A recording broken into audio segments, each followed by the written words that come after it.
Nabasa po ng ABS-CBN News ang ilang pahina ng Board of Inquiry Report sa Mamasapanong Operation. Nabanggit daw po sa report ang naging papel ng mga Amerikano sa Oplan Exodus at ang naging papel nga ni resigned PNP Chief Alan Purisima na noon po'y suspendido na. Napapatrol, Jeff Canoy.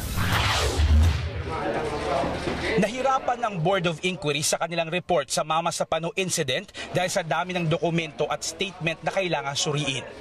Ilan sa mga detalyeng nakasaad sa report ang pagsumite ni resigned PNP Chief Alan Purisima ng mga text message sa Pangulo.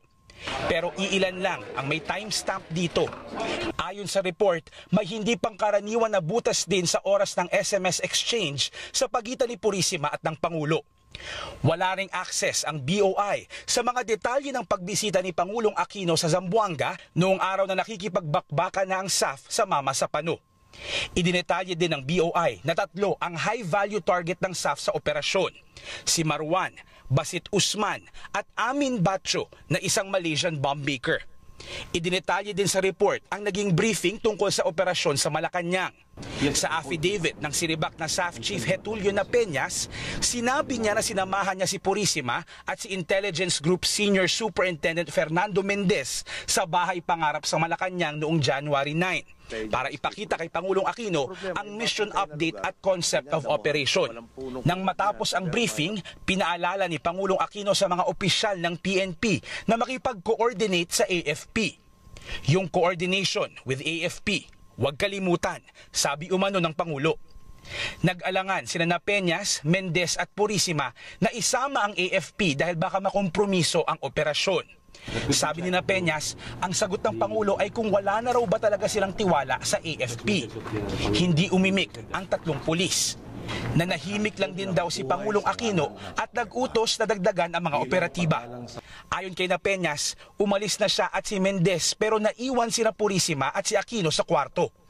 Matapos ang meeting, sinabihan daw ni Purisima sina Peñas at si Mendez na wag munang ipaalam sa dalawa. Saka na pag andun na at siya na raw ang bahala kay AFP Chief of Staff General Gregorio Catapang Jr. Ayon sa report, ang pagkakaintindi ni Peñas ay sina PNP OIC Leonardo Espina at DILG Secretary Marojas ang hindi pinasasabihan. Ayon din sa report, sinabi sa kanila ni Peñas na bago ilunsad ang Oplan Exodus, nagbibigay ng impormasyon ang mga counterparts nila sa Estados Unidos tungkol kay Marwan at Usman.